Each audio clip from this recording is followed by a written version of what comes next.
In the quiet corridors of American crime, there are names that echo through history: Ted Bundy, Jeffrey Dahmer, John Wayne Gacy. These are the monsters we know, the ones who've been dissected in documentaries and plastered across headlines. But what about the killers who slipped through the cracks? The ones who terrorized communities, destroyed families, and left trails of blood that somehow never quite made it to the front page. Today, we're diving into the darkest corners of criminal history to uncover 5 serial killers whose names should chill you to the bone, but probably don't. These aren't your typical true crime suspects. These are the forgotten predators, the ones who operated in the shadows while the world looked elsewhere. And what makes their stories even more disturbing is how long they managed to evade justice, how many lives they destroyed, and how close they came to never being caught at all. We're talking about Frank Walls, who began his killing spree at just 17 years old in the Florida Panhandle; Joseph Paul Franklin, a white supremacist who turned murder into a twisted mission to start a race war; Roger Kibble, the I-5 strangler who hunted victims along California's highways; Samuel Little, now confirmed as America's most prolific serial killer with 93 confessed murders; and Robert Lee Yates, the decorated military pilot who led a double life as the Spokane serial killer. These men didn't just kill, they terrorized entire communities, shattered families, and in some cases changed the very fabric of the places they called home. What you're about to hear isn't just a catalog of crimes. It's a journey into the minds of monsters who walked among us, undetected, for years and sometimes decades. Let's start with Frank Athen Walls, because his story proves that evil doesn't always wait for adulthood to rear its head. Picture this: Ocean City, Florida, 1985. The sun is setting over the Gulf Coast, casting long shadows across the sand dunes. 19-year-old Tommy Lou Whitten is soaking up the last rays of sunshine on Okaloosa Island, probably thinking about her classes at junior college, maybe planning her evening. She has no idea that a 17-year-old boy is watching her from the dunes, his mind already made up about what he's going to do. Frank Walls was born on October 12, 1967, in Ocean City, Florida. By most accounts, he was just another teenager working a dishwasher job at a local restaurant called Quincy's. But beneath that ordinary exterior, something dark was festering. His roommate, a man named Thomas Farnham, who went by the nickname Animal, would later tell investigators that Walls made him uncomfortable, not because of anything he did, but because of the things he talked about: rape, murder, violence, the kind of conversations that made Farnham's skin crawl. Walls had been getting into trouble from an early age: burglaries, peeping on young women, even abusing animals. Classic warning signs that most people either missed or ignored. But on March 26, 1985, those warning signs exploded into something far more sinister. Walls was on Okaloosa Island doing community service when he spotted Tommy Lou Whitten sunbathing alone. He approached her with a knife, slashed her throat from ear to ear, and left her to bleed out on the sand. Then he stole her car and drove away like nothing had happened. Whitten's body was found the next evening by someone taking a walk on the beach. Her car was discovered parked behind a random building, abandoned and empty. That first murder established a pattern that would define Wall's brief but terrifying criminal career: opportunistic attacks on vulnerable victims, robbery mixed with sexual violence, and a level of coldness that was shocking even to seasoned investigators. but Walls was just getting started. On July 22nd, 1985, in the early morning hours, he committed what would become his most notorious crime. He broke into a mobile home in Ocean City's Greenwood Mobile Home Park. Inside were 20-year-old Edward Alger, an airman from Eglin Air Force Base, and his girlfriend, 22-year-old Anne Louise Peterson. Walls intentionally knocked over a fan to wake up the couple. When they came to investigate the noise, he forced Peterson at gunpoint to tie up her boyfriend's hands and ankles. Then he did the same to her. But Alger managed to loosen his bindings and fought back, actually biting Walls on the hand hard enough to make him drop the knife. For a moment, it looked like the young airman might save both their lives. But Walls pulled out a gun and shot Alger 3 times in the head, killing him instantly. Then he turned his attention to Peterson. He removed her gag and sexually assaulted her. When he was finished, he grabbed his gun and shot her in the head. The shot wasn't fatal, so he put a pillow over her face and shot again, this time killing her. Before leaving, he stole $200, a worn leather wallet, and an oscillating fan. The couple's bodies were found on July 23rd, when Alger's supervisor noticed he hadn't shown up for work.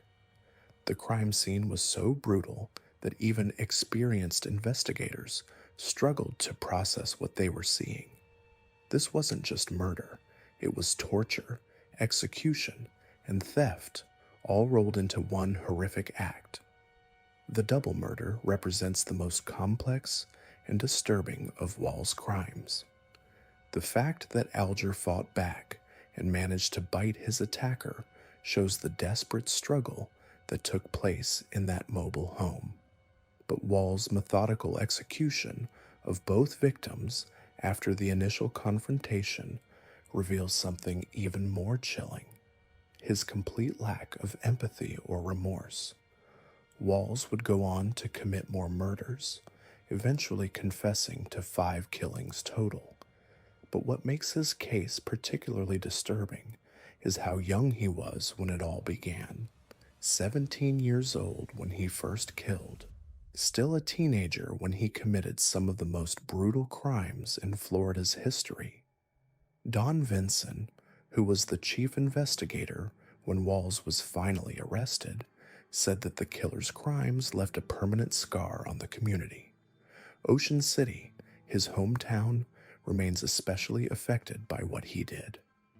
More than 33 years after he arrived on death row in August 1988, Frank Walls ran out of legal arguments to save his life. Judge William Stone ruled that Walls had sufficient mental capacity to know exactly what he was doing when he committed those murders in the 1980s. Today, Frank Walls is 55 years old, still sitting on death row at Union Correctional Institution in Rayford, Florida. His crimes may have been committed decades ago, but the families of his victims are still living with the consequences. Tommy Lou Whitten never got to finish college. Edward Alger never got to continue his military career. Anne Louise Peterson never got to build a life with the man she loved. But Walls's story is just the beginning, because if a 17-year-old dishwasher could terrorize an entire community, imagine what a grown man with a twisted ideology and military training could accomplish. That brings us to our next killer, a man who didn't just murder individuals, but tried to ignite a race war that would tear America apart. His name was Joseph Paul Franklin, though he was born James Clayton Vaughn Jr. on April 13th, 1950. Franklin represents something unique in the annals of American crime, one of the first documented racially motivated serial killers in United States history. While most serial killers are driven by personal gratification or psychological compulsion, Franklin was motivated by pure ideological hatred. The FBI would later state that Franklin was the first known racially motivated serial killer in the United States. His plan wasn't just to murder people, it was to kill as many of his perceived enemies as possible in order to start what he called an epic race war across the country. He eventually changed his name to Joseph Paul Franklin in honor of Nazi propaganda minister Paul Joseph Goebbels and founding father Benjamin Franklin. Franklin spent much of his life as a drifter, roaming the East Coast and beyond, seeking opportunities to cleanse the world of people he considered inferior. His primary targets were black people, Jewish people, and interracial couples. His main source of income was bank robberies, which he carried out with surprising skill, according to law enforcement investigators. For 3 years in the late 1970s, Franklin crisscrossed the country with a sniper rifle, robbing banks to fund his mission and systematically hunting human beings. He killed possibly more than 20 people and seriously injured 6 more. His crimes weren't random acts of violence. They were calculated acts of terrorism designed to spread fear and hopefully ignite the racial conflict he desperately wanted to see. On August 7th, 1977, Franklin shot and killed a young interracial couple, Alphonse Manning Jr. and Tony Schwen, in a parking lot at Easttown Mall in Madison, Wisconsin. He later confessed to both murders and was sentenced to life in prison. The brutality of shooting down 2 young people who were simply shopping together shows the depths of Franklin's hatred and his complete dehumanization of his victims. To him, they weren't human beings with hopes and dreams and families who loved them. They were symbols of everything he believed was wrong with America.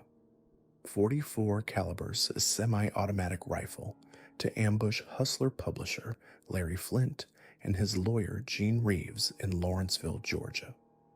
According to his later confession, Franklin said this was in retaliation for an edition of Hustler that displayed interracial sex. The shooting left Flynt permanently paralyzed, though Franklin was never charged with the crime. The attempted assassination of Larry Flynt became one of Franklin's most notorious crimes, demonstrating how his ideology led him to target not just interracial couples, but anyone he perceived as promoting racial integration or multiculturalism. In a chilling interview years later, Franklin explained his twisted mindset. "I felt like I was at war. The survival of the white race was at stake. I consider it my mission, my 3-year mission."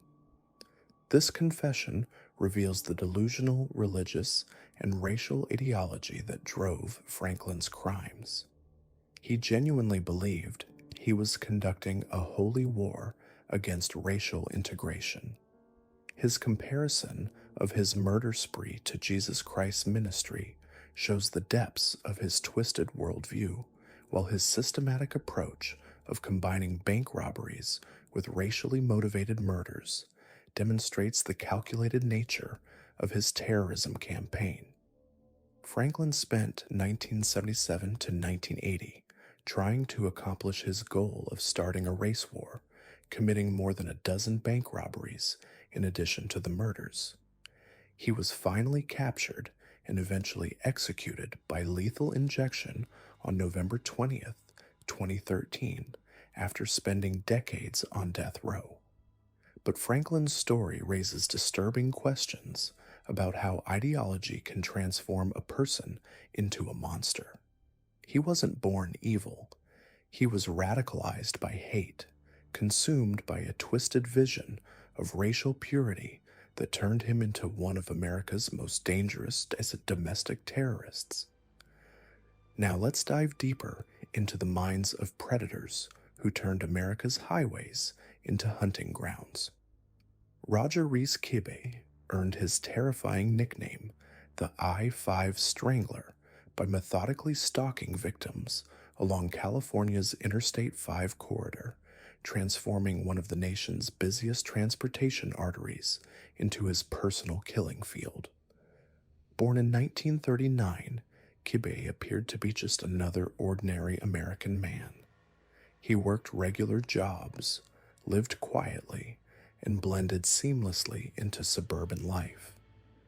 But beneath this mundane exterior lurked a predator with a disturbing obsession that would claim at least 7 lives and terrorize California for over a decade. Kibbe's hunting ground was strategic. Interstate 5 stretches over 800 miles through California, connecting major cities and serving as a lifeline for commerce and travel.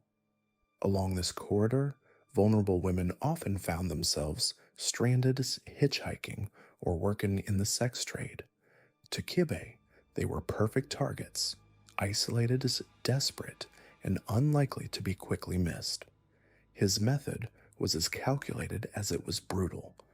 Kibbe would cruise the freeway system in his vehicle, searching for the right victim. When he found her, he'd approach with offers of help, rides, or promises of work. Once he had lured them into his vehicle, the nightmare began. What made Kibbe particularly terrifying was his ritualistic behavior. He would bind his victims with parachute rigging cord, the same type of rope he used for his skydiving hobby. This wasn't random.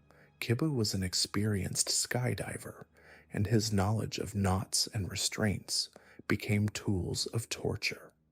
He would silence his victims with duct tape, then proceed to cut away their clothing with a pair of scissors.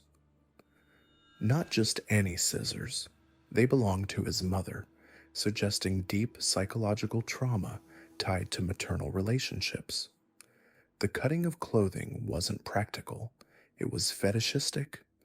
Kibbe would slice the fabric in irregular, bizarre patterns, suggesting this ritual held deep meaning for him.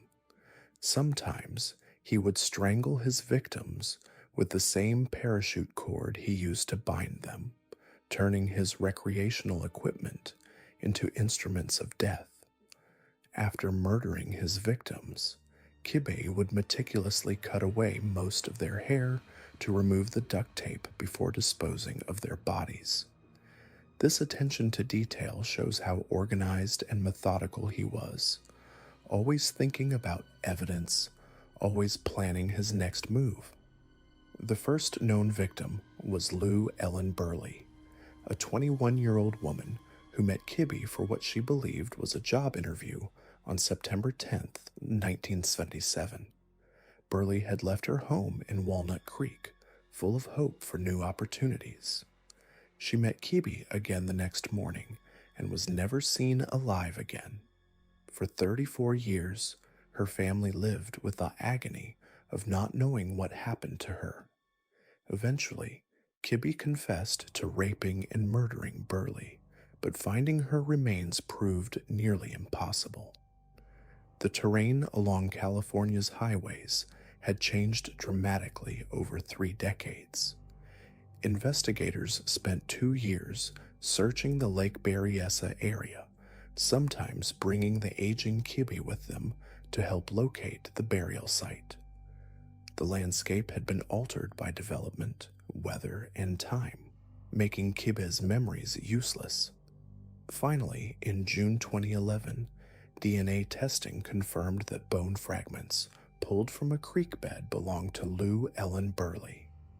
After more than 3 decades, her remains were laid to rest in Klamath County, Oregon, where she was born.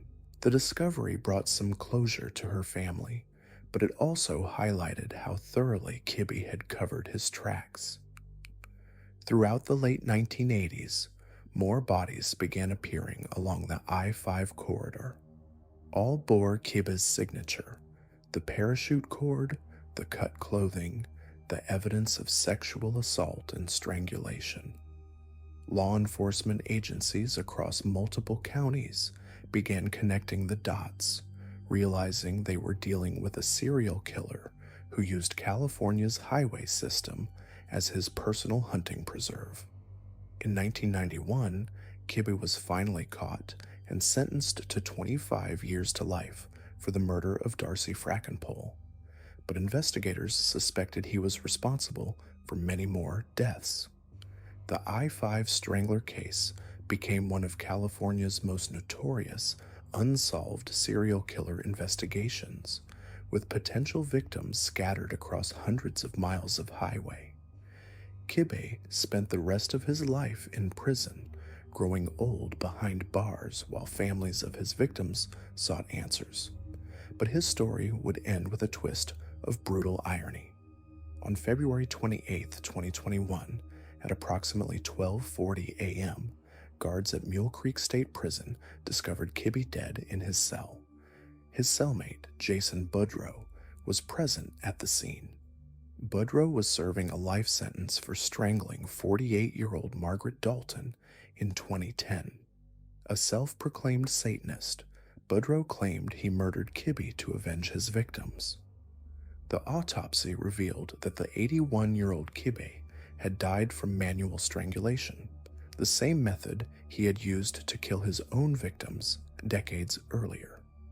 Boudreaux later confessed in a 5-page letter, explaining that he had spent months grooming Kibbe for murder.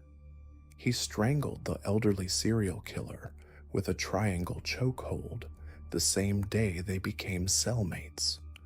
Boudreaux said he originally wanted to be placed in a single-man cell, but as he learned more about Kibbe's crimes, it became a mission for avenging Kibbe's victims. The death of Roger Kibbe represents a dark form of prison justice, where one killer became the executioner of another. Boudreaux received a second life sentence for Kibbe's murder and has since been charged with attacking Paul Flores, the man convicted of murdering Kristen Smart.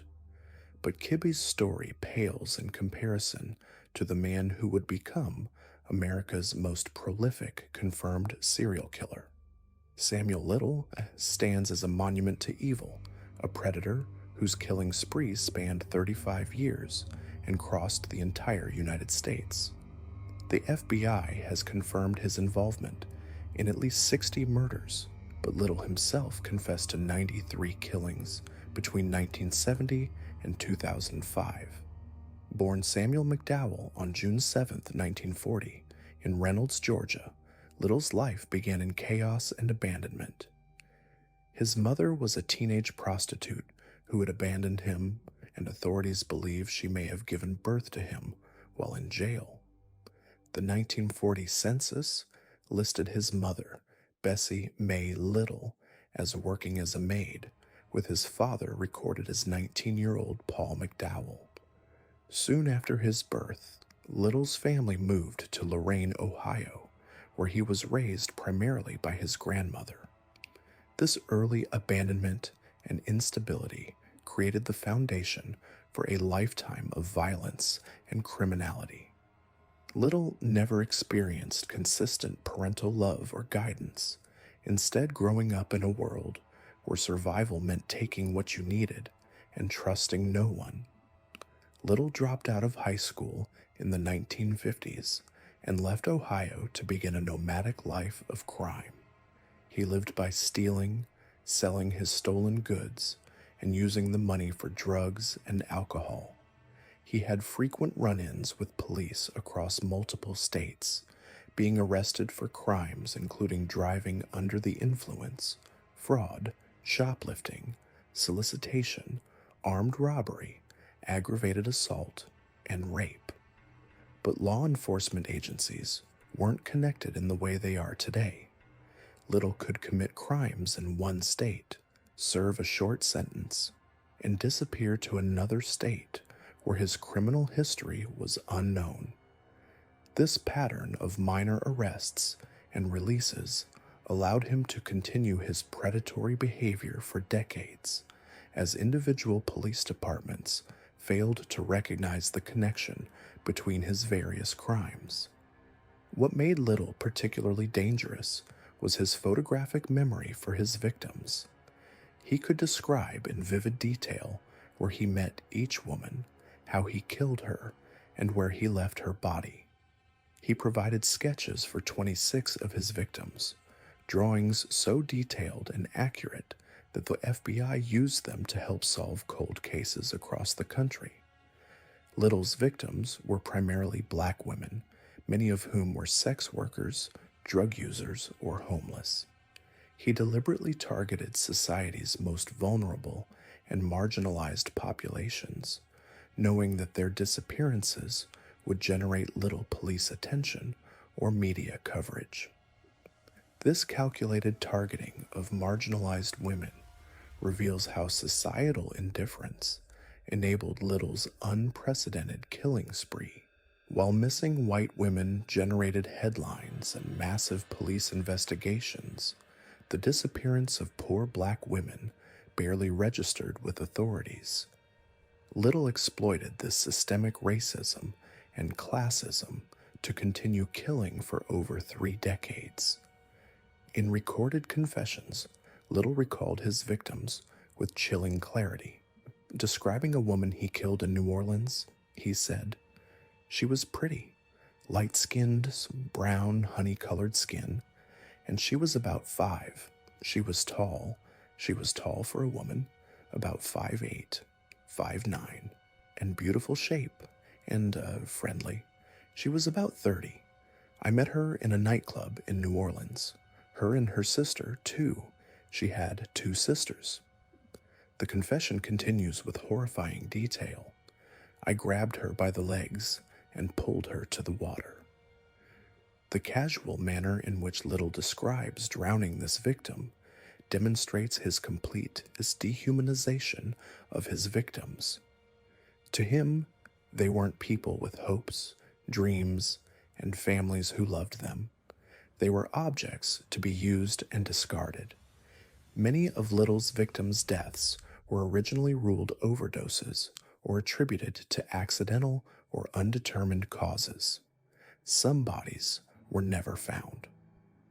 Little's method of strangulation often left little obvious evidence of murder, especially when victims had histories of drug use or high-risk lifestyles. Coroners and investigators, lacking the resources or motivation to thoroughly investigate the deaths of marginalized women, often took the path of least resistance. Little had an uncanny ability to judge time frames and distances, though he was often off by more than 10 years and 40 miles.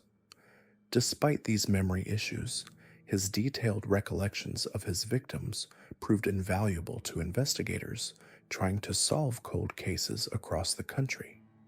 The FBI created a web page listing the details Little shared with detectives, his drawings, where he believed each woman was from, and his videotaped confessions.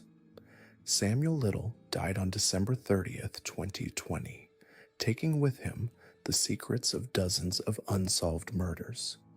He was 80 years old, having spent his final years in a California prison, confined to a wheelchair, but still providing information to investigators hungry for answers. His death marked the end of the most prolific killing spree in American history, but many of his victims remain unidentified, their families still searching for answers. The scope of Little's crimes is almost incomprehensible. 93 confessed murders across 35 years, spanning nearly every state in the Union. He was a predator who understood that society's most vulnerable populations were also its most disposable, and he exploited that cruel reality with methodical precision. But perhaps the most chilling aspect of Samuel Little's story isn't the number of people he killed, it's how easily he was able to do it. For decades, he moved through America like a shadow, taking lives and disappearing without consequence. His victims were forgotten before they were even buried, dismissed as just another casualty of urban decay or personal choice. Little's legacy forces us to confront uncomfortable truths about justice, equality, and who matters in American society. His victims weren't random. They were chosen specifically because he knew no one would look for them, no one would investigate their deaths, and no one would remember their names. In the end, Samuel Little's story isn't just about one man's descent into evil. It's about a society that allowed that evil to flourish by turning its back on the vulnerable and forgotten. Every victim he claimed was someone's daughter, sister, mother, or friend. Now let's dive into the third of these forgotten killers, Roger Reese Kibbe, known as the I-5 Strangler. While Franklin was driven by racial hatred, Kibbe was motivated by something far more twisted and personal, a fetish so bizarre it would become his calling card. Born in 1939, Kibbe seemed ordinary enough on the surface. He worked as a furniture upholsterer, had a wife, lived a quiet life in Northern California. But beneath that mundane exterior lurked a predator who would terrorize women along California's Interstate 5 corridor for over a decade. What made Kibbe particularly dangerous wasn't just his ability to kill, it was his methodical, ritualistic approach to murder that revealed a deeply disturbed mind. Kibbe's hunting ground was the I-5 freeway system, specifically the Sacramento area.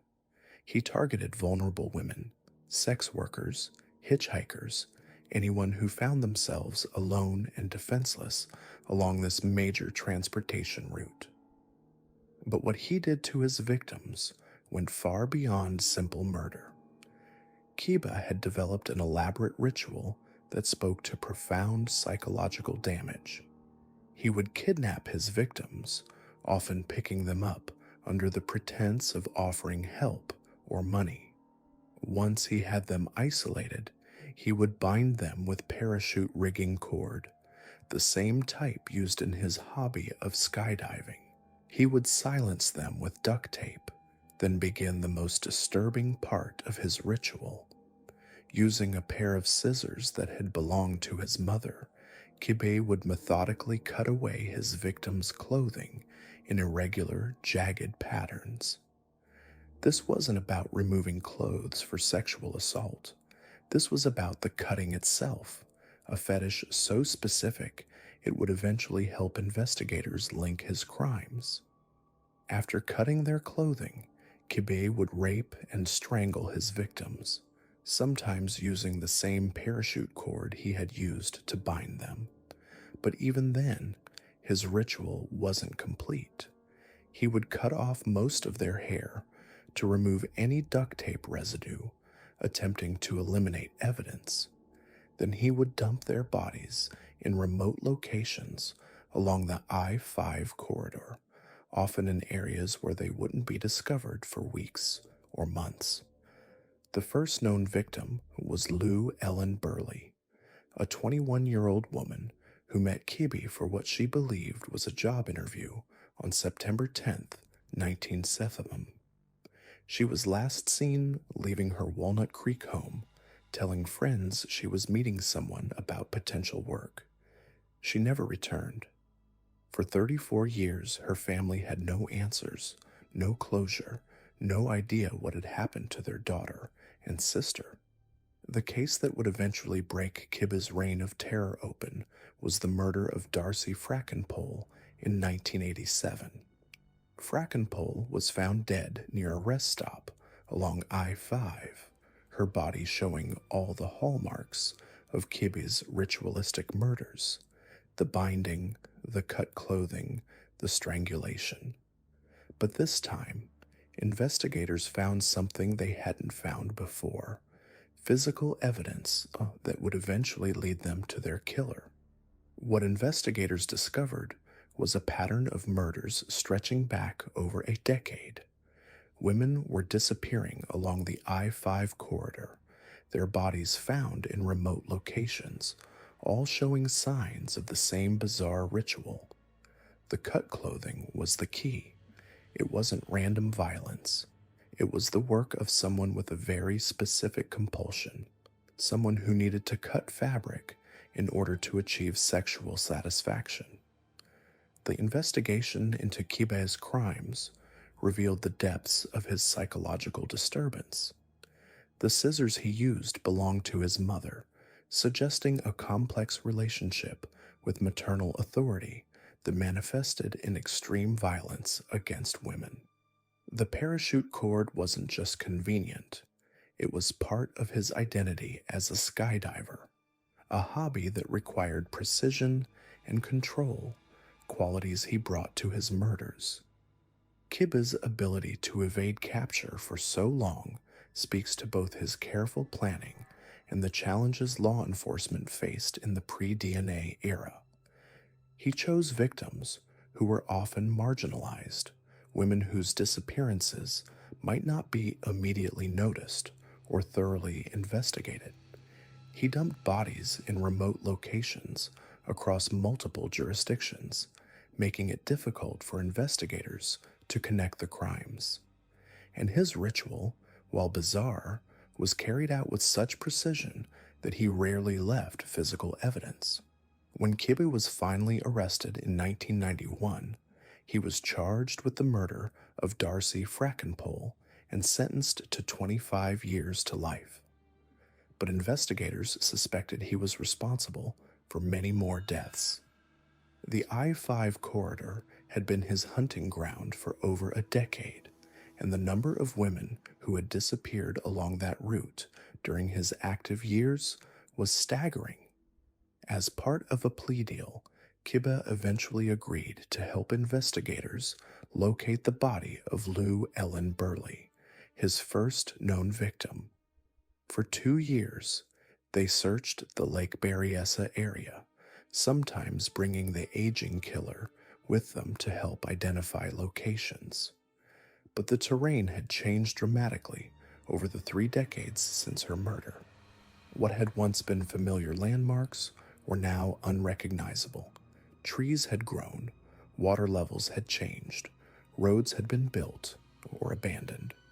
Finally, in 2011, a piece of bone pulled from a creek bed was confirmed through DNA testing to belong to Lou Ellen Burley. After 34 years, her family finally had answers. Her remains were returned to Oregon, where she was born and laid to rest. The discovery brought closure to her family, but it also confirmed what investigators had long suspected, that Kibe's crimes went back much further than they had originally thought. The end of Kibe's story is as violent as his crimes. On February 28, 2021, at the age of 81, Kibe was found dead in his cell at Mule Creek State Prison. Budrow, who was serving a life sentence for his own murder conviction, claimed he had killed Kibe to avenge his victims.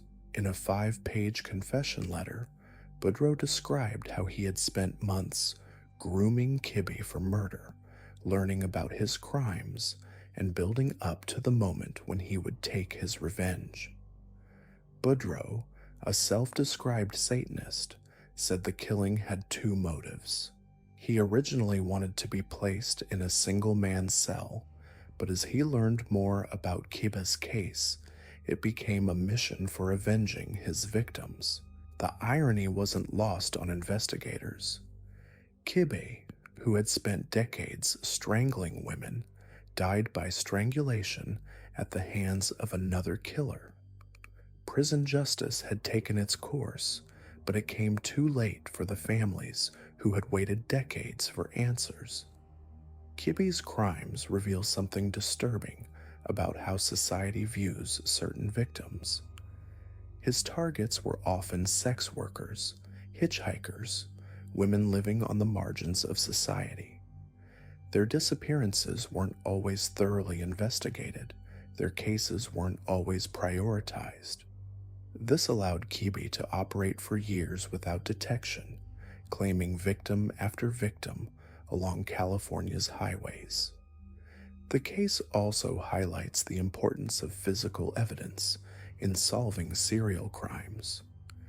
It was the specific nature of Kibbe's ritual, the cut clothing, the parachute cord, the methodical approach, that eventually allowed investigators to connect his crimes.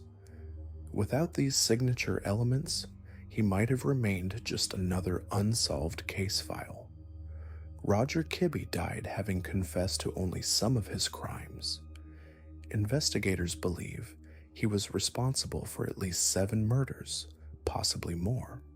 The true number of his victims may never be known. The I-5 corridor, with its endless stream of travelers and transients, provided him with both hunting ground and cover. How many women disappeared along that route during his active years? How many families never got the closure that Lou Ellen Burley's family eventually received? The I-5 strangler represents a particular type of serial killer, the ritualistic predator who develops elaborate ceremonies around death. These aren't crimes of passion or opportunity, but carefully planned and executed murders that fulfill deep psychological needs. The cutting of clothing, the specific bindings, the methodical disposal of bodies, these weren't random acts of violence, but components of a ritual that Kibbe needed to complete in order to achieve satisfaction. The fact that he used his mother's scissors adds another layer of psychological complexity to his crimes. What trauma, what relationship dysfunction, what twisted connection to maternal authority drove him to use those specific scissors to cut his victims' clothing? What makes Robert Lee Yates truly terrifying isn't just the number of people he killed, it's the fact that he was hiding in plain sight. Here was a decorated military officer, a father of 5, a man who flew helicopters in Somalia and Haiti on peacekeeping missions, earning commendations and climbing to the highest warrant officer rank in the Army.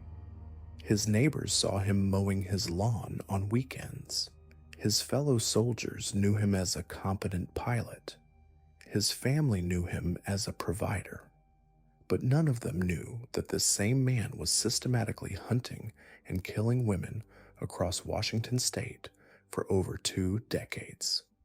Yates began his killing career in 1975, and his first murders reveal the cold calculation that would define his entire spree. Susan Savage, 22 years old, and Patrick Oliver, 21, were simply enjoying a romantic picnic at Mill Creek when they encountered Yates. He was in the area practicing target shooting, but when he saw the young couple, something shifted in his mind. To him, they weren't people anymore. They were just targets.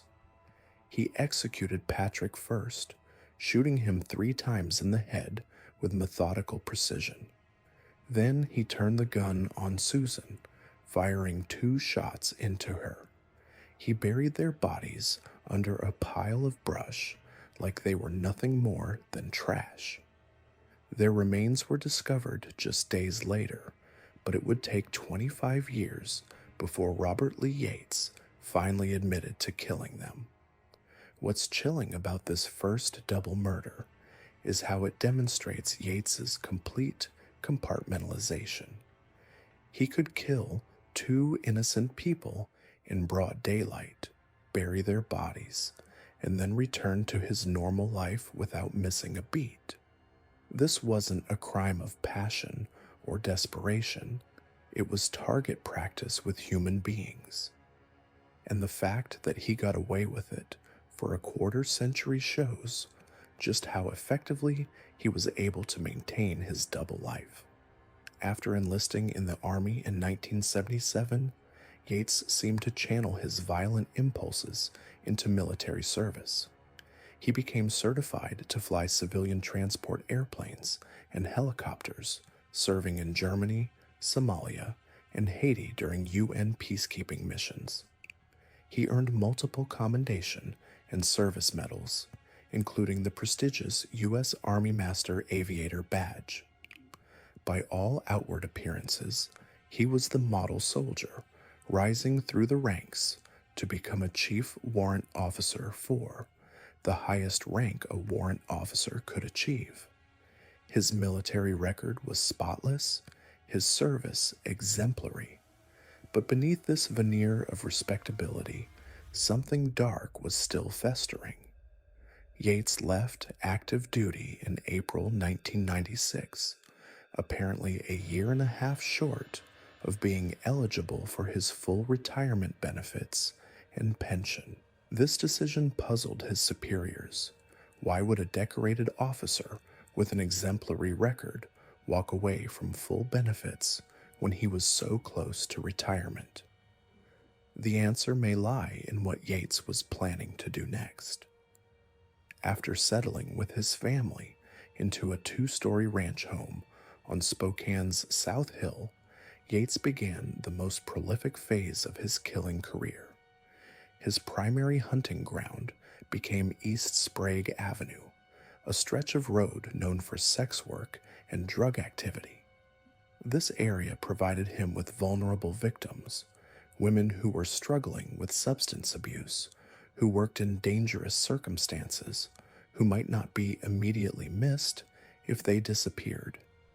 Yates's method was calculated and predatory. He would cruise the area in his vehicle, often doing drugs with sex workers to gain their trust and lower their defenses. Once he had lured a victim to an isolated location, he would kill them, usually by shooting or strangulation. But Yates wasn't just killing randomly. He was selecting specific types of victims, women who fit a particular profile in his twisted worldview. The scope of his crimes is staggering. Between 1975 and 1998, Yates murdered at least 16 people, though investigators believe the actual number may be higher. Many of his victims were sex workers, but not all. Some were simply women who had the misfortune of encountering him at the wrong time and place. What united all his victims was their vulnerability, their isolation from support systems that might have protected them. One of the most disturbing aspects of Yates's crimes was how they were facilitated by societal indifference. The women he targeted were often marginalized, their disappearances not given the same attention as victims from more privileged backgrounds. This allowed him to operate with relative impunity for years, knowing that the deaths of sex workers and drug users wouldn't generate the same level of police attention or media coverage as other murders. Yates's ability to maintain his double life was extraordinary. During the day, he was a respected member of his community, a veteran who had served his country with distinction. He attended his children's school events, participated in neighborhood activities, and maintained the facade of a normal suburban family man. But at night, he became something else entirely, a predator stalking the streets of Spokane, hunting for his next victim. The investigation that finally brought Yates down began in the late 1990s as the body count in Spokane continued to rise. Detectives started noticing patterns in the murders, similarities in the victims and crime scenes that suggested a serial killer was operating in the area. The task force formed to investigate these murders would eventually connect multiple cases to a single perpetrator, but it took years to identify that perpetrator as Robert Lee Yates. When Yates was finally arrested in 2000, the revelation sent shockwaves through the Spokane community. How could this decorated veteran, this family man, this pillar of the community, be responsible for such horrific crimes? The answer lies in the terrifying reality that monsters don't always look like monsters. They don't announce themselves with warning signs or obvious red flags. Sometimes they hide behind medals and commendations, behind family photos and suburban lawns. The case against Yates was built methodically, with investigators connecting him to crime scene after crime scene through forensic evidence and witness testimony. As the evidence mounted, the true scope of his crimes became clear. This wasn't just a few isolated incidents. It was a systematic campaign of violence that had terrorized the Spokane area for over 2 decades. Yates eventually confessed to 13 murders, though he was suspected in many more. In 2002, he was sentenced to death for 2 of the murders, later commuted to life in prison without the possibility of parole. He remains incarcerated today, a shadow of the decorated officer he once appeared to be. The Robert Lee Yates case serves as a chilling reminder of how serial killers can hide in plain sight, using positions of respect and authority to deflect suspicion while they commit horrific crimes. His military service, his family life, his community involvement, all of it was a mask that allowed him to operate undetected for decades. It shows how our assumptions about who can be a killer, our tendency to trust people in positions of authority, can be exploited by those with the darkest intentions. But perhaps most importantly, the Yates case highlights how societal indifference toward marginalized victims enables serial killers to operate with impunity. The women he killed weren't just statistics, they were human beings with hopes, dreams, families, and stories. Their lives mattered, even if society didn't always treat them that way. The fact that their killer was able to operate for so long, hiding behind a facade of respectability while systematically murdering vulnerable women, is a damning indictment of how we value some lives more than others. These 5 killers, Frank Walls, Joseph Paul Franklin, Roger Kibbe, Samuel Little, and Robert Lee Yates, represent some of the most disturbing examples of human evil in American criminal history. What unites them isn't just their body counts or their methods, but the way they were able to operate in the shadows, largely unnoticed by a society that failed to protect their victims. Now let's examine the final killer on our list, a man who represents perhaps the most chilling example of how evil can hide behind a mask of respectability and honor. Picture this: a decorated military veteran, a helicopter pilot who served his country in peacekeeping missions across the globe, a family man with 5 children living in a nice 2-story home on Spokane's South Hill, a neighbor who'd wave hello, a colleague who earned commendations and service medals. And for over 2 decades, no one suspected that behind this facade of normalcy lurked one of the most calculating serial killers in American history. Born on May 27, 1952, Yates seemed destined for a life of service and achievement. In 1977, he enlisted in the United States Army, where he quickly distinguished himself as an exceptional pilot. He became certified to fly both civilian transport airplanes and helicopters, earning the prestigious U.S. Army Master Aviator badge. His military career took him around the world: Germany, Somalia, Haiti, serving in United Nations peacekeeping missions during the 1990s. He rose through the ranks to become a Chief Warrant Officer 4, the highest rank a warrant officer could achieve. By all appearances, Robert Lee Yates Jr.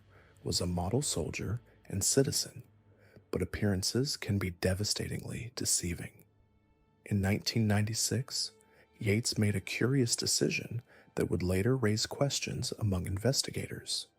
He left the active duty Army a full year and a half short of being eligible for his complete retirement benefits and pension. For a man who had built his entire adult life around military service, walking away from full benefits seemed strange. But Yates had other plans. He settled with his family into that comfortable rancher on Spokane's South Hill, began working as a corrections officer, and to the outside world seemed to be enjoying a well-earned transition to civilian life. What nobody knew was that Robert Lee Yates had been living a double life for over 20 years, and that double life was about to intensify. The truth is, Yates's killing career began long before his distinguished military service ended. In 1975, while still a young man, he committed his first known murders, a brutal double homicide that would remain unsolved for decades. Susan Savage, 22 years old, and Patrick Oliver, 21 years old, were a young couple enjoying what should have been a peaceful picnic at Mill Creek.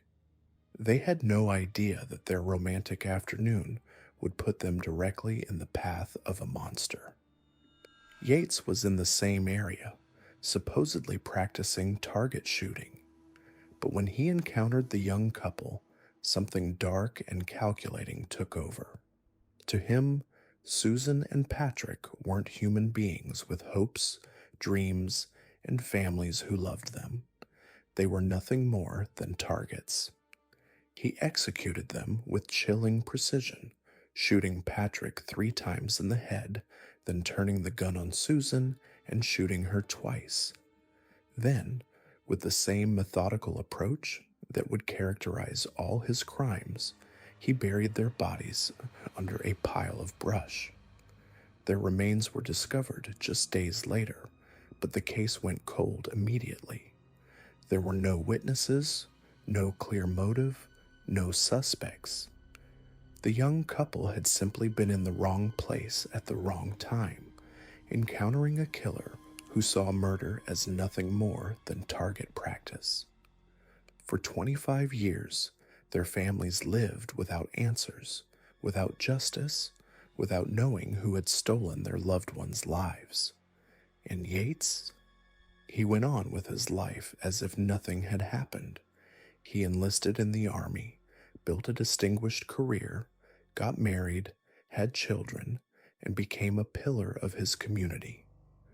The compartmentalization required to murder 2 innocent people and then live normally for decades reveals the depths of his psychological dysfunction. But the 1975 double murder was just the beginning.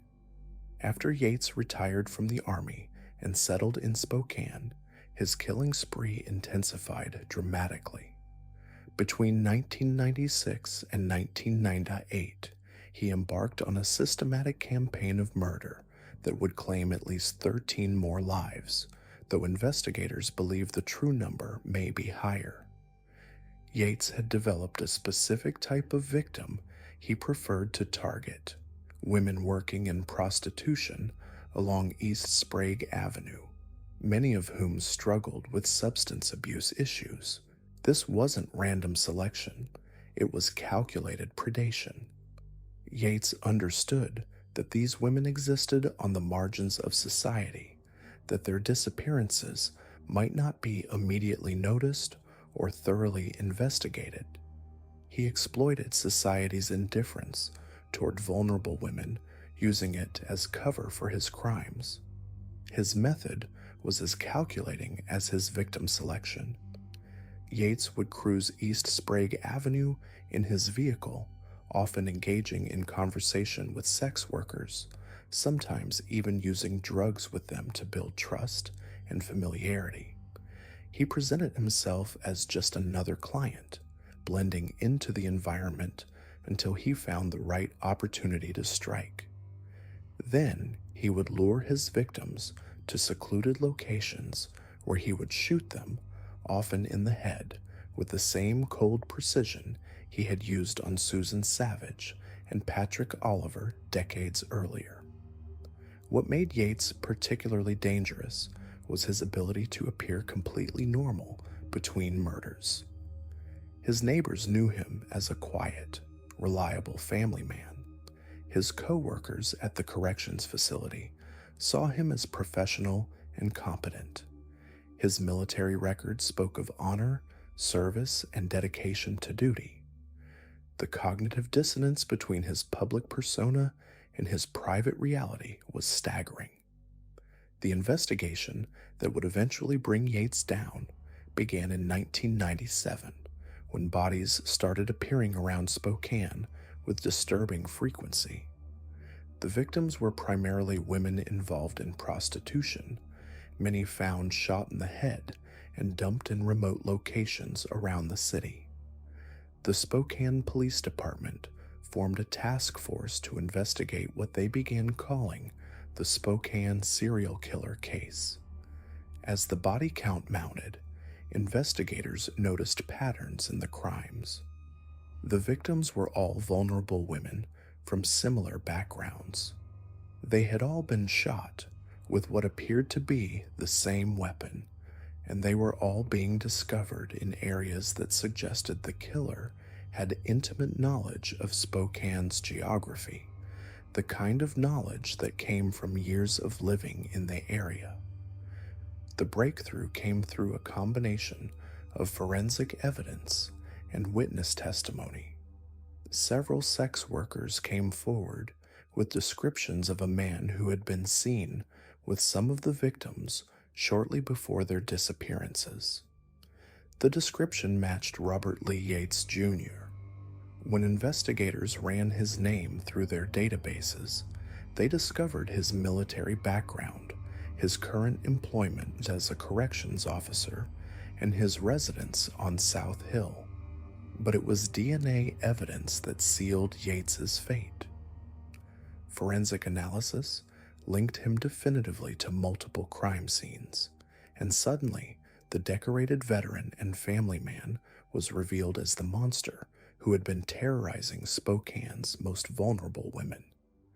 When police arrested Yates in April 2000, the community was stunned. This wasn't some drifter or obvious criminal. This was a man who had served his country with distinction, who had a wife and children, who seemed to embody the American ideal of military service and family values. The revelation that he had been systematically murdering women while maintaining this facade shattered many people's assumptions about how evil manifests in the world. During the investigation, even more disturbing details emerged. Investigators discovered that Yates had been burying some of his victims' bodies on his own property, literally bringing his crimes home to where his family lived. The psychological impact on his wife and children, who had been unknowingly living above the graves of murder victims, was devastating. In 2000, Yates was convicted of 13 murders, though investigators believe he may have been responsible for as many as 18 deaths. He was sentenced to death for the murder of 2 victims, while receiving life sentences for the others. The case revealed not just the crimes of one man, but the broader societal failures that had allowed him to operate undetected for so long. The Robert Lee Yates Jr. case forces us to confront uncomfortable truths about how we perceive evil and how societal blind spots enable monsters to operate.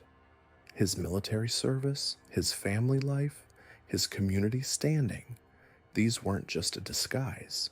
They were integral parts of how he was able to continue killing for decades. Society's tendency to equate outward respectability with moral character created a protective shield around Yates that his victims never had. Moreover, his targeting of marginalized women, sex workers, drug users, women from troubled backgrounds, reflected and exploited society's willingness to overlook violence against those deemed less worthy of protection. While Yates was building his reputation as a decorated veteran and family man, he was simultaneously counting on society's indifference toward his victims to keep his crimes from being thoroughly investigated. Today, Robert Lee Yates Jr. remains on death row, though like many death penalty cases, his execution has been delayed by appeals and legal proceedings. His family was left to grapple with the devastating revelation that the man they thought they knew was actually a serial killer who had been bringing his crimes literally into their home. The case stands as a chilling reminder that evil doesn't always announce itself with obvious warning signs. Sometimes it hides behind medals and commendations, behind family photos and community involvement, behind everything we're taught to respect and admire. Robert Lee Yates Jr. proves that the most dangerous monsters are often the ones who know exactly how to make themselves invisible by appearing to be everything we think a good person should be. His story forces us to question our assumptions, to look beyond surface appearances, and to remember that true character is revealed not by public achievements, but by private actions, especially how we treat the most vulnerable among us. Now let's journey into the twisted mind of Samuel Little, America's most prolific confirmed serial killer. While names like Ted Bundy and Jeffrey Dahmer dominate headlines and documentaries, Samuel Little operated in the shadows for over 3 decades, confessing to 93 murders between 1970 and 2005. The FBI has confirmed his involvement in at least 60 killings, making him the deadliest serial killer in American history. Yet his name remains largely unknown to the public, and that anonymity was precisely what allowed him to kill for so long. Samuel Little understood something that most serial killers never grasp. He knew exactly which victims society wouldn't miss. He targeted black women, sex workers, drug addicts, and the homeless. People whose disappearances wouldn't make headlines, whose deaths wouldn't spark massive investigations. For decades, many of his victims' deaths were ruled overdoses, accidents, or attributed to undetermined causes. Some bodies were never found at all. Little moved like a ghost through America's forgotten communities, leaving behind a trail of death that law enforcement largely ignored. Born Samuel McDowell on June 7, 1940, in Reynolds, Georgia, Little entered a world that had already abandoned him. His mother, Bessie Mae Little, was a teenage prostitute who had given birth to him while possibly incarcerated. The 1940 census listed his father as 19-year-old Paul McDowell, but Samuel would never know stability or love from either parent. Soon after his birth, his family moved to Lorain, Ohio, where he was raised primarily by his grandmother. This early abandonment and chaotic family background created the foundation for a lifetime of violence and criminality that would span the entire continental United States. Little's descent into darkness began early. He dropped out of high school in the 1950s and left his Ohio home to begin what would become a nomadic life of crime. He survived by stealing, selling his stolen goods, and using the money for drugs and alcohol. His criminal record became a patchwork of arrests across 8 states for crimes including driving under the influence, fraud, shoplifting, solicitation, armed robbery, aggravated assault, and rape. But here's the terrifying truth about Little's early criminal career. Police would arrest him, he'd serve a short stint in jail, and then they'd let him go.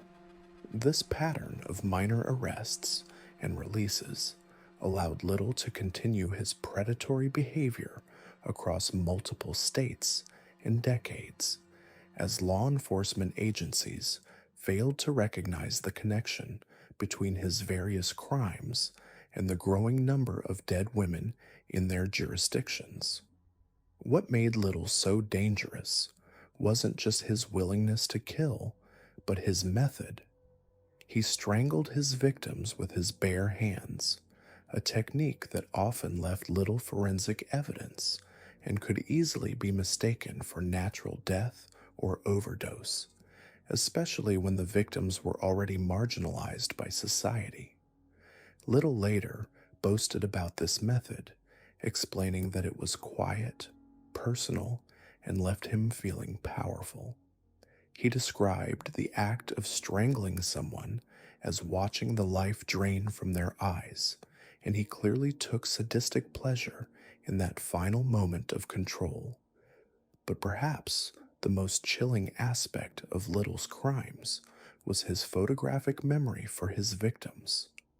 Despite being unable to accurately judge timeframes and distances, often being off by more than 10 years and 40 miles, Little could describe in vivid detail where he met each victim, how he killed them, where he left their bodies, and what they looked like. During nearly 2 years of interviews with FBI investigators, Little shared detailed information about each of his victims and even drew incredibly detailed sketches of 26 women he claimed to have murdered. One recorded confession demonstrates the disturbing clarity of Little's memory. Describing a victim in New Orleans, he said, "She was pretty, light-skinned, brown, honey-colored skin, and she was about 5. She was tall. She was tall for a woman, about 5'8", 5'9", and beautiful shape, and friendly. She was about 30. I met her in a nightclub in New Orleans. Her and her sister, too. She had 2 sisters. Her youngest sister was having a birthday party." This confession demonstrates Little's ability to recall intimate details about his victims decades after their deaths, painting vivid pictures of women who were living full lives before encountering him. The confession continues with chilling detail that reveals the true horror of Little's crimes. "I grabbed her by the legs and pulled her to the water." The casual manner in which Little describes drowning this victim shows his complete lack of empathy and his view of human beings as objects to be disposed of rather than people with inherent worth and dignity. This particular murder stands out because drowning wasn't Little's usual method, suggesting that he was willing to adapt his killing technique based on opportunity and circumstance. Little's ability to evade capture for decades demonstrates how societal indifference toward marginalized victims enabled his unprecedented killing spree. This statement reveals the tragic reality that Little's victim selection wasn't random. He deliberately chose women that society had already written off, women whose deaths wouldn't trigger intensive investigations or media attention. The geographic scope of Little's crimes is staggering. He traveled constantly, drifting from city to city, state to state, always hunting for new victims. His targets were consistent: vulnerable women in their 20s and 30s, often involved in sex work or struggling with addiction, women who were already living on society's margins. He would approach them in bars, on street corners, or in areas known for prostitution. He'd offer them money, drugs, or simply conversation, then lure them to isolated locations where he could kill them without witnesses. Little's final capture came not through brilliant detective work or forensic breakthroughs, but through advances in DNA technology and the persistence of investigators who refused to give up on cold cases. In 2012, he was arrested and convicted of 3 murders in Los Angeles. But it wasn't until 2018, when Little was already serving multiple life sentences, that the full scope of his crimes began to emerge. Investigators began connecting his confessions to unsolved murders across the country, and the horrifying truth became clear. America had harbored its most prolific serial killer for over 30 years without realizing it. The FBI's decision to publish Little's victim drawings and confessions online represents an unprecedented effort to identify victims and provide closure to families. These sketches, drawn from memory decades after the murders, show women smiling, laughing, living. They're haunting reminders that each of Little's victims was a complete human being with hopes, dreams, fears, and people who loved them. Yet society's indifference to their disappearances allowed Little to continue killing with impunity. Samuel Little died on December 30th, 2020, in a California hospital at age 80. He took his secrets with him. While he confessed to 93 murders and investigators confirmed at least 60, the true number of his victims may never be known. Some remains were never recovered, some names were never revealed, and some families are still waiting for answers about loved ones who vanished decades ago. Little's case exposes uncomfortable truths about American society and law enforcement. His victims weren't random. They were systematically selected from populations that society had already marginalized and abandoned. Their deaths were ignored, misclassified, or inadequately investigated because they didn't fit the profile of victims that generate public outrage and media attention. Little understood this dynamic and exploited it for over 3 decades. The legacy of Samuel Little isn't just the staggering number of lives he took, but what his crimes reveal about systemic failures in how we value human life. Every woman he killed mattered. Every disappearance should have been investigated thoroughly. Every death deserved justice. Instead, Little was able to operate freely because his victims came from communities that society had already written off. Today, investigators continue working to identify Little's remaining victims, using his drawings and confessions to solve cold cases across the country. Families are still getting answers, still learning the fate of mothers, daughters, sisters who vanished years or decades ago. It's a grim reminder that evil often hides in plain sight, and that society's indifference to the vulnerable creates opportunities for predators to thrive. Samuel Little proves that the most dangerous killers aren't always the ones who make headlines. Sometimes, they're the ones who understand exactly how to exploit society's blind spots, who know which victims won't be missed, and who can disappear into America's vast landscape of forgotten people. Samuel Little's story becomes even more disturbing when you realize how society's indifference toward his victims enabled his unprecedented killing spree. Between 1970 and 2005, he methodically strangled 93 people, making him America's most prolific confirmed serial killer. But here's what's truly chilling. Many of his murders weren't even investigated as homicides. They were written off as overdoses, accidents, or natural deaths because nobody cared enough to look deeper.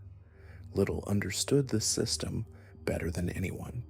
He specifically targeted society's most vulnerable: black women, sex workers, drug addicts, homeless individuals, people he knew the system would ignore.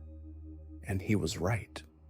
Born Samuel McDowell in 1940 in Reynolds, Georgia, Little's life began with abandonment.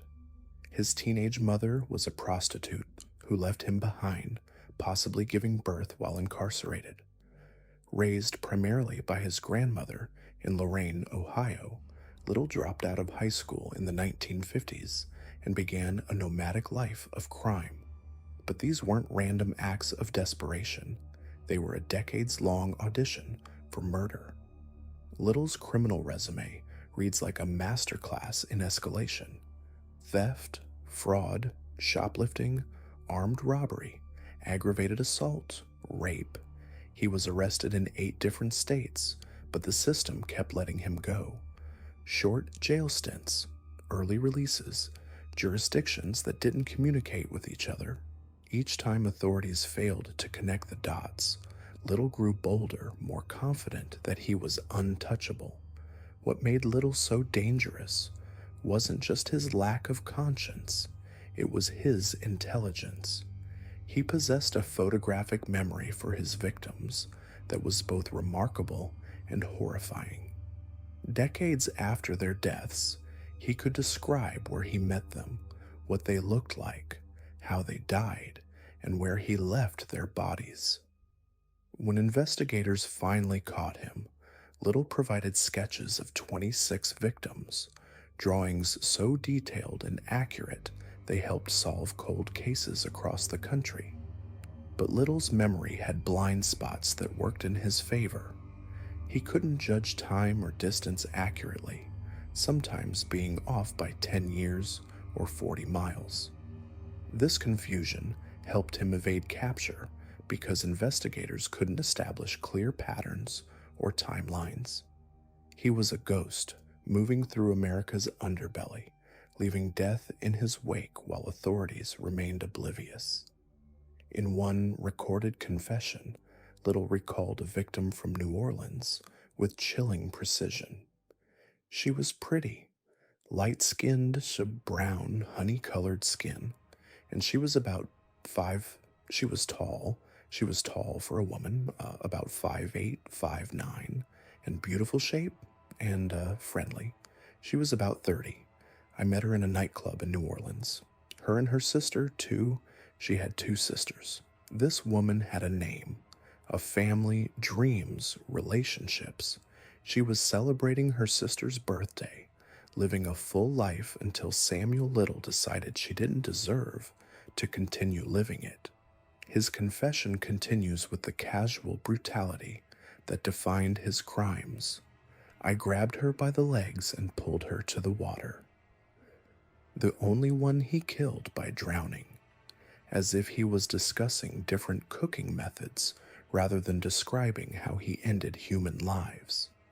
This detached, almost clinical way Little discussed his murders reveals something terrifying. To him, these weren't people. They were objects, puzzles to be solved, obstacles to be removed. Little's hunting ground was the entire United States. He moved constantly city to city, state to state, always finding new victims among society's forgotten. His method was consistent: strangulation, usually with his bare hands, no weapons, no elaborate rituals, just raw physical domination.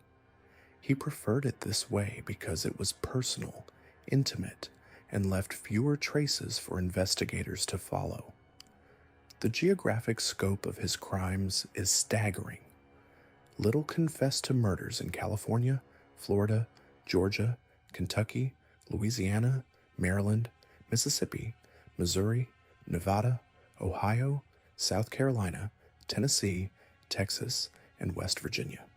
Each state represents dozens of families who lost loved ones, dozens of investigations that went nowhere, dozens of victims whose deaths were dismissed as unimportant.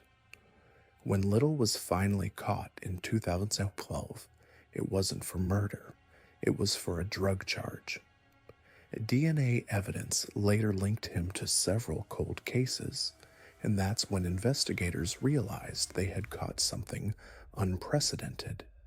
During interrogations, Little began confessing, and he wouldn't stop. For almost 2 years, He sat with detectives, methodically going through his mental catalog of death. The FBI created an unprecedented online database featuring Little's confessions and victim sketches. It was a desperate attempt to identify victims and provide closure to families, but it also served as a horrifying monument to societal failure. 93 confirmed victims, 93 people whose deaths might have been prevented if someone, anyone, had cared enough to investigate properly the first time. Little died in prison on December 30th, 2020, taking whatever remaining secrets he had to his grave. But his legacy isn't just the staggering body count, it's the mirror he held up to American society. His crimes exposed how easily the vulnerable can disappear, how quickly society writes off certain lives as expendable, and how those biases can enable monsters to operate with impunity for decades. The Samuel Little case forced law enforcement to confront uncomfortable truths about whose lives matter, whose deaths get investigated, and whose killers get caught. It revealed systemic failures that go far beyond one man's capacity for evil. Little succeeded for so long, not just because he was smart and careful, but because he understood that American society had already decided his victims didn't matter. In the end, Samuel Little didn't just kill 93 people. He exposed the deadly consequences of a society that turns its back on its most vulnerable members. His story serves as a brutal reminder that every life has value, every death deserves investigation, and every victim deserves justice, regardless of their circumstances.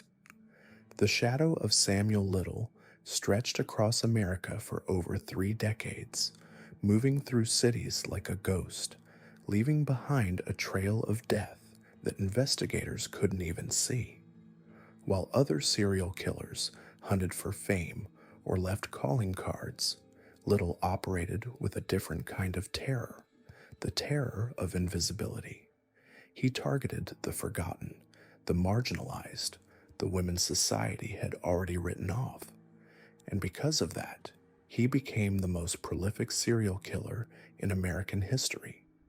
Samuel Little was born Samuel McDowell on June 7th, 1940, in Reynolds, Georgia. His mother, Bessie Mae Little, was a teenage prostitute who had abandoned him, and authorities believe she might have given birth to him while she was in jail. The census from the year Little was born said Bessie Mae worked as a maid and that his father was 19-year-old Paul McDowell. Soon after his birth, Little's family moved to Lorain, Ohio, where he was brought up mainly by his grandmother. This early abandonment created the foundation for a lifetime of violence and criminality. Little dropped out of high school in the 1950s and left his home in Ohio, beginning a nomadic life of stealing, selling his loot, and using the money for drugs and alcohol. He had frequent run-ins with police, but was often let go after a short stint in jail. This pattern of minor arrests and releases allowed Little to continue his predatory behavior across multiple states and decades, as law enforcement agencies failed to recognize the connection between his various crimes. For years, Little traveled more widely and had run-ins with the law in 8 states for crimes that included driving under the influence, fraud, shoplifting, solicitation, armed robbery, aggravated assault, and rape. But these weren't random crimes of opportunity. They were practice runs for something far more sinister. Little was perfecting his method, learning how to identify vulnerable victims, how to approach them without raising suspicion, and how to disappear without leaving traces. The genius of Samuel Little's killing method wasn't in its complexity, it was in its simplicity. He strangled his victims, a method that often left coroners uncertain about the cause of death. Many of his victims' deaths were originally ruled overdoses or attributed to accidental or undetermined causes. Some bodies were never found. Little specifically targeted women who lived on society's margins, sex workers, drug users, transients, women whose disappearances wouldn't generate headlines or intensive investigations. And he was right. The systematic indifference toward his chosen victims enabled his unprecedented killing spree. Police departments didn't communicate across jurisdictions about missing sex workers. Families often didn't report disappearances of relatives struggling with addiction. Coroners were quick to rule mysterious deaths as overdoses or accidents. Little's photographic memory became both his weapon and eventually his downfall. He was able to describe where he met and killed his victims, where he left their bodies, and what the victims looked like with stunning clarity. Although he lacked the ability to accurately judge time frames and distances, sometimes being off by more than 10 years and 40 miles, his detailed recollections of his victims proved invaluable to investigators trying to solve cold cases across the country. In one recorded confession, Little recalled details of a victim in New Orleans with chilling precision. She was pretty, light-skinned, brown, honey-colored skin, and she was about 5. She was tall. She was tall for a woman, about 5'8", 5'9", and beautiful shape, and friendly. She was about 30. I met her in a nightclub in New Orleans. Her and her sister, too. She had two sisters. Her youngest sister was having a birthday party. This confession demonstrates Little's ability to recall intimate details about his victims decades after their deaths, painting vivid pictures of women who were living full lives before encountering him. The confession continues with chilling detail. I grabbed her by the legs and pulled her to the water. The casual manner in which Little describes drowning this victim shows his complete lack of empathy and his view of human beings as objects to be disposed of rather than people with inherent worth and dignity. Between 1970 and 2005, Little confessed to killing 93 people. The FBI's Violent Criminal Apprehension Program has confirmed his involvement in at least 60 murders, making him the most prolific confirmed serial killer in American history. His body count dwarfs even notorious killers like Ted Bundy or Gary Ridgway. Little says he strangled his 93 victims over this 35-year period, operating with a level of consistency and efficiency that speaks to his complete detachment from human emotion. Over the course of almost 2 years in custody, Little shared detailed information about each of his victims, how he killed them, and the general location of their bodies. Little also drew incredibly detailed pictures of his victims, which the FBI used to help solve murders. The FBI created a web page listing the details Little shared with detectives, his drawings, where he believes each woman was from, and Little's videotaped confessions. The FBI's decision to publish Little's victim drawings and confessions online represents an unprecedented effort to identify victims and provide closure to families, while also serving as a chilling reminder of the scope of his crimes. What makes Little's case particularly haunting is how his success as a killer was enabled by societal failures. He understood instinctively that certain victims wouldn't be missed, that certain deaths wouldn't be investigated, that certain lives were considered disposable by the systems meant to protect them. He exploited these weaknesses in our social fabric with methodical precision. The FBI is still seeking the public's help in identifying some of Little's victims. Many remain nameless, reduced to sketches and brief descriptions in Little's confessions. These women had families, dreams, struggles, and stories that will never be fully told. Their anonymity in death reflects the marginalization they experienced in life. Samuel Little died in prison on December 30th, 2020, at the age of 80. To this day, the full extent of his crimes remains unknown, as some bodies were never recovered, some names were never revealed. He claimed to have dumped bodies in rivers, in landfills, even in dumpsters behind fast food restaurants. The most disturbing aspect of his case isn't just the number of lives he took, it's how many of those lives society had already forgotten. Little's story exposes the uncomfortable truth about how we value human life differently based on race, class, and lifestyle. His victims were predominantly black women, sex workers, and drug users, people whose deaths didn't generate the same media attention or police resources as victims from more privileged backgrounds. This systemic indifference didn't just enable Little's crimes, it made them inevitable. The case of Samuel Little serves as a stark reminder that monsters don't always lurk in shadows or announce themselves with dramatic flourishes.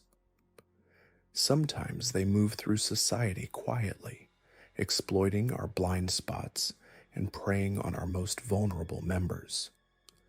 Samuel Little's reign of terror stretched across America for over 3 decades, but it was his photographic memory that ultimately became his downfall and our window into the mind of the nation's most prolific serial killer.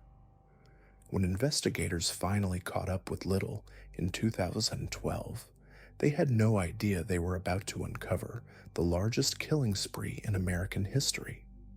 During interrogations, Little didn't just confess to his crimes, he painted them, literally.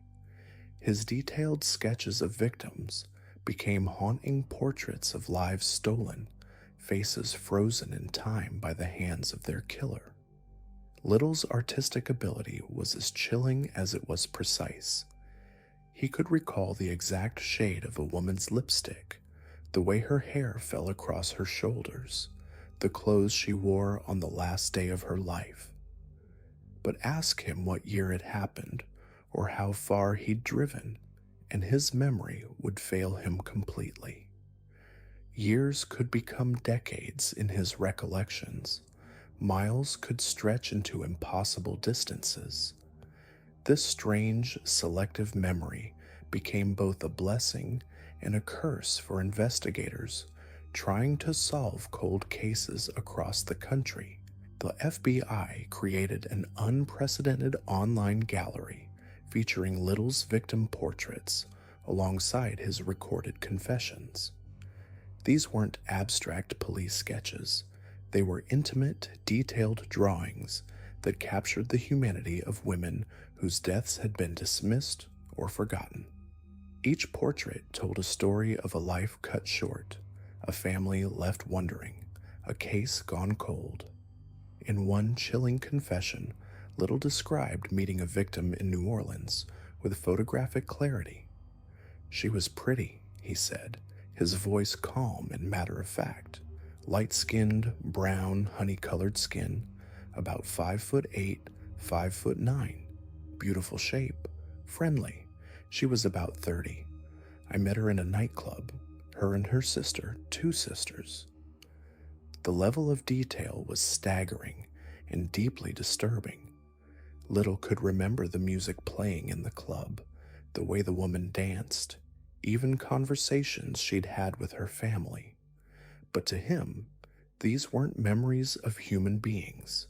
They were trophies, mental souvenirs of his conquests. He spoke about drowning this particular victim with the same casual tone someone might use to describe their commute to work. What made Little so successful at evading capture wasn't just his nomadic lifestyle or his careful selection of marginalized victims. It was society's indifference to the women he targeted: black women, sex workers, drug users, the homeless. These were people whose disappearances often went unreported, whose deaths were attributed to overdoses or accidents. Little understood this systemic blind spot and exploited it ruthlessly. He traveled constantly, never staying in one place long enough to establish a pattern that local police might recognize. His victims were scattered across dozens of states, their cases handled by different jurisdictions that rarely communicated with each other. In an era before digital databases and DNA analysis, Little was essentially invisible to law enforcement. The scope of his crimes is almost incomprehensible: 93 confessed murders spanning 35 years. The FBI has confirmed at least 60 of these killings, making Little the most prolific serial killer in American history. But the true number may never be known.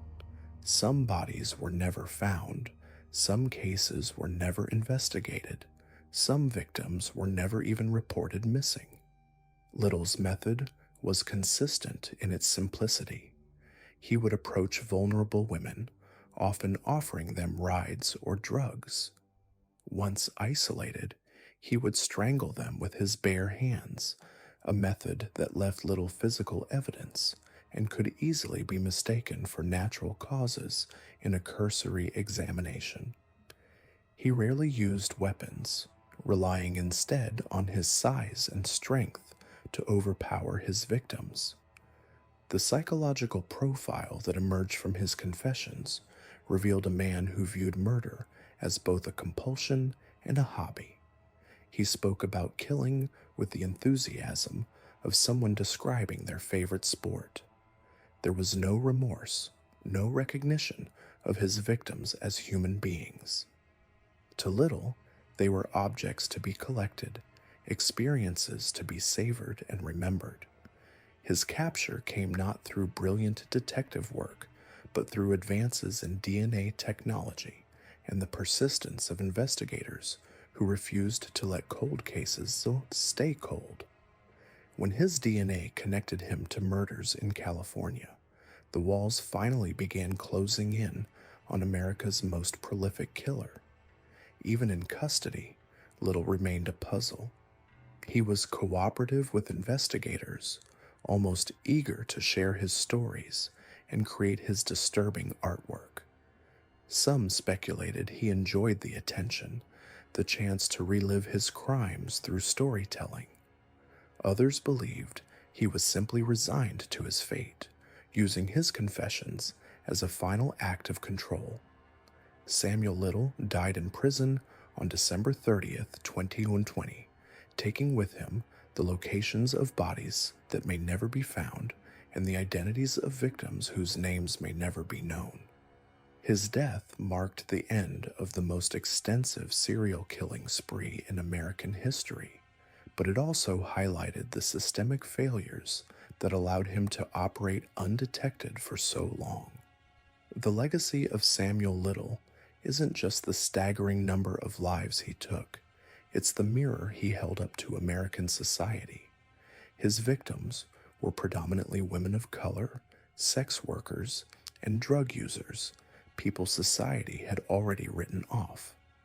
Their deaths went uninvestigated, their disappearances unreported, their lives deemed unworthy of attention or justice.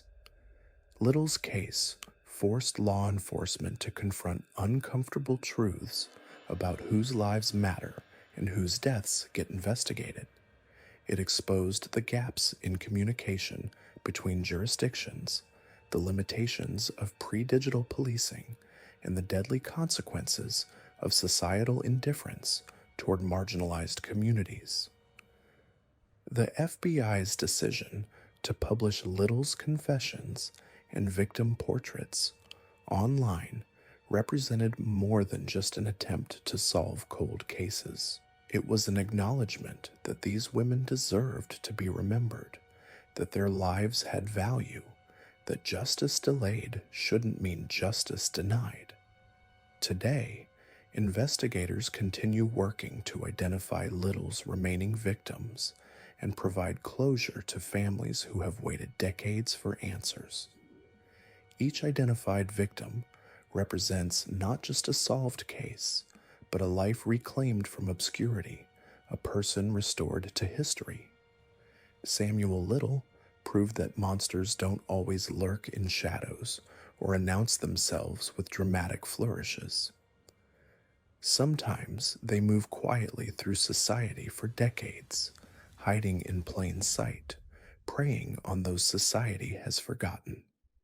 As we reach the end of this journey through America's most overlooked serial killers, we're left with uncomfortable truths about the nature of evil and the systems meant to protect us.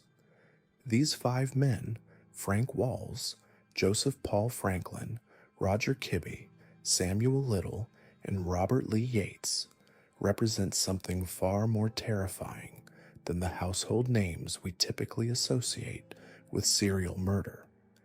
They represent the killers who slip through the cracks, who exploit our blind spots, who prey on society's most vulnerable while hiding in plain sight. Frank Walls showed us how evil can manifest at an impossibly young age, beginning his reign of terror as a 17-year-old dishwasher in Florida. His crimes weren't the product of years of escalation. They were immediate, brutal, and calculated from the very first attack.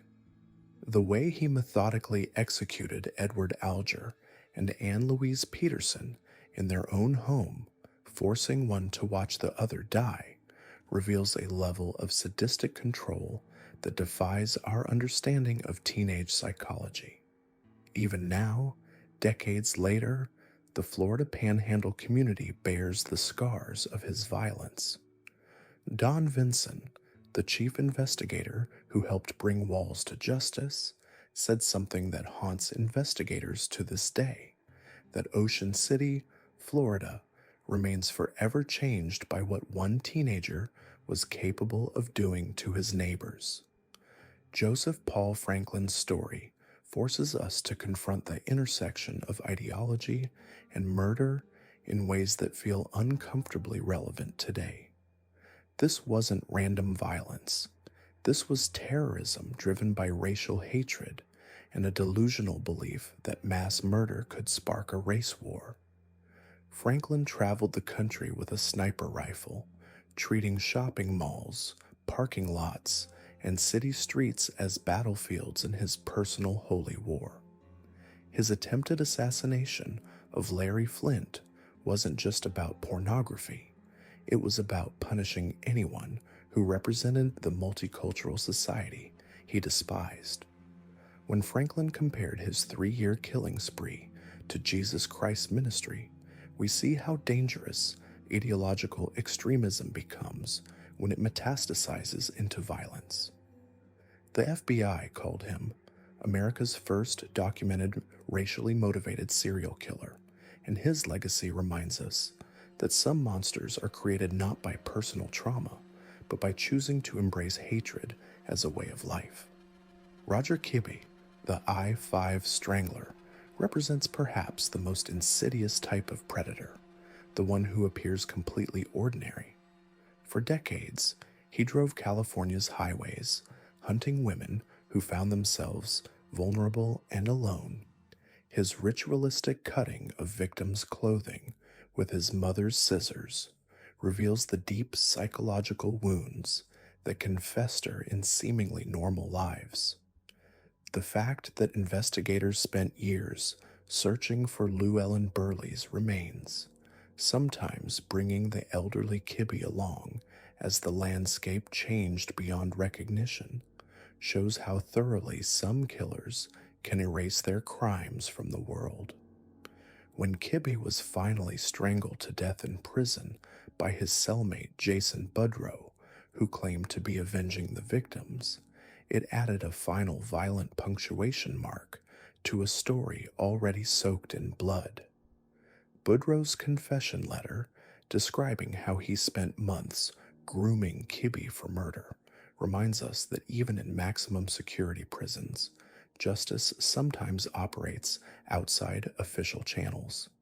Samuel Little's story is perhaps the most damning indictment of our criminal justice system and society's treatment of marginalized people, with 93 confessed murders and at least 60 confirmed by the FBI. Little stands as America's most prolific serial killer, and he operated for over 3 decades because nobody was keeping track of his victims. Black women, sex workers, drug users, people society had already written off as disposable. Little understood this perfectly, once telling investigators that he believed he would never be caught because he thought no one was accounting for his victims. The FBI's decision to publish his detailed sketches and confessions online represents an unprecedented effort to identify victims and provide closure to families who may never have known what happened to their loved ones. Little's photographic memory for faces, combined with his complete inability to accurately judge time and distance, created a surreal situation where he could describe a victim's smile with perfect clarity but be off by 10 years and 40 miles about when and where he killed her. Robert Lee Yates forces us to confront how thoroughly someone can compartmentalize evil from their public persona. Here was a decorated military officer, a chief warrant officer who flew peacekeeping missions in Somalia and Haiti, a man who earned commendation medals and achieved the highest rank possible for a warrant officer. He returned home to Spokane and settled into a 2-story house on South Hill with his family, the picture of American military heroism. But for over 20 years, he had been methodically murdering vulnerable women, treating them as nothing more than target practice. His first victims, Susan Savage and Patrick Oliver, were just a young couple enjoying a picnic when Yates decided to use them for shooting practice.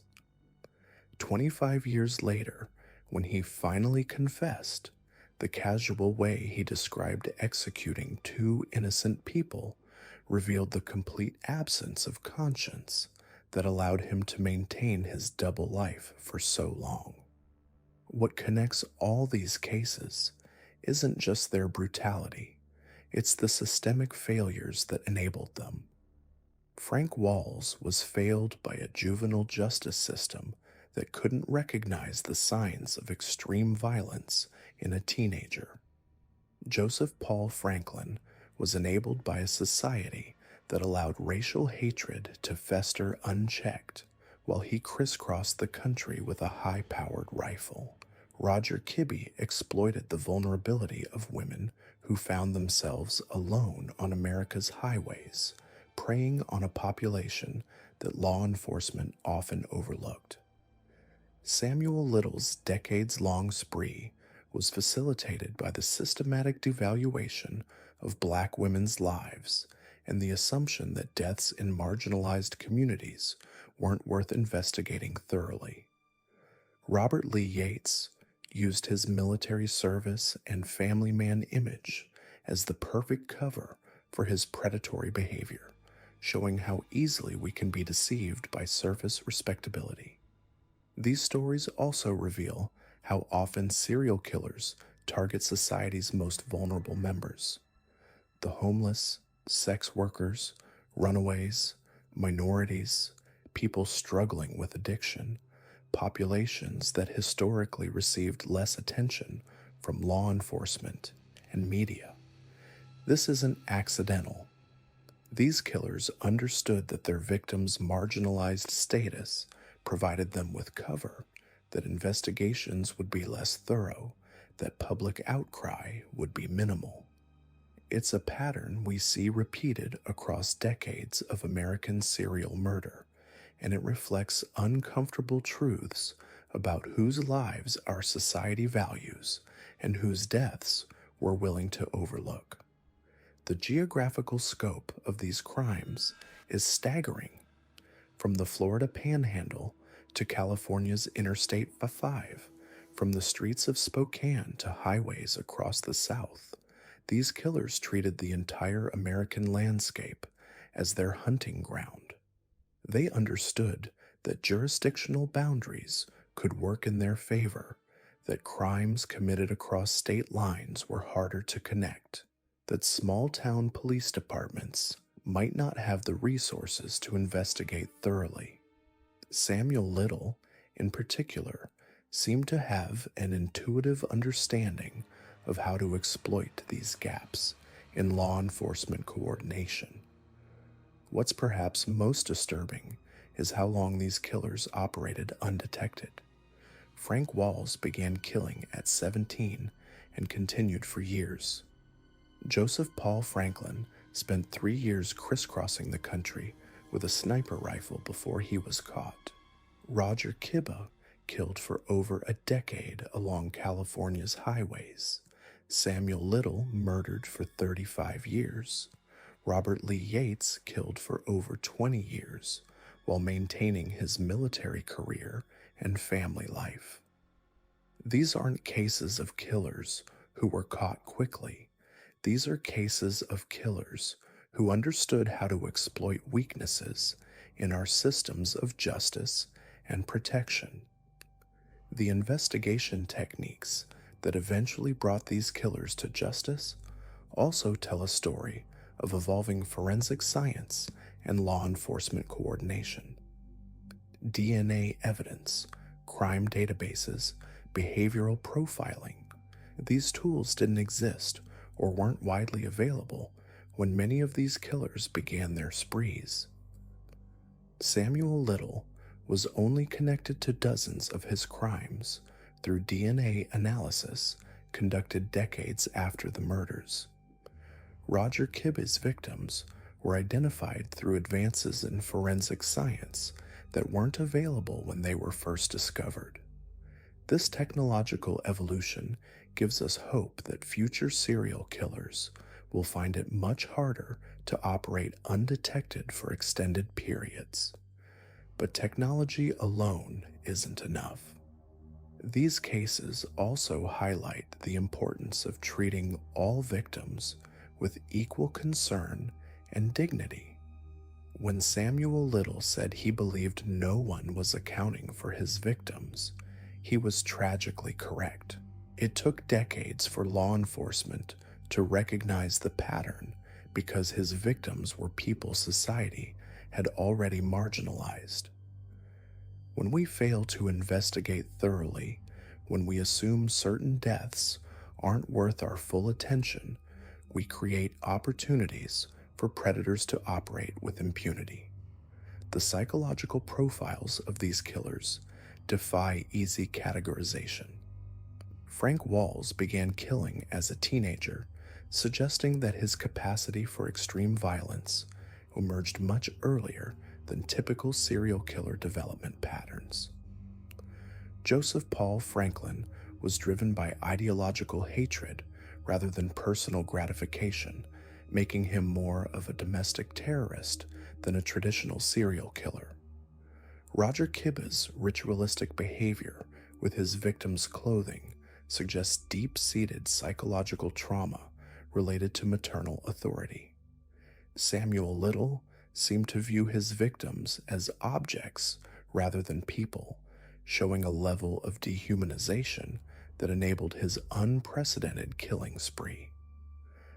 Robert Lee Yates maintained such complete psychological compartmentalization between his family life and his murders that he could serve his country overseas while planning his next kill when he returned home.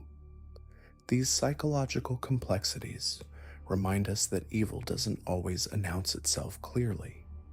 These weren't all obviously disturbed individuals who stood out from society.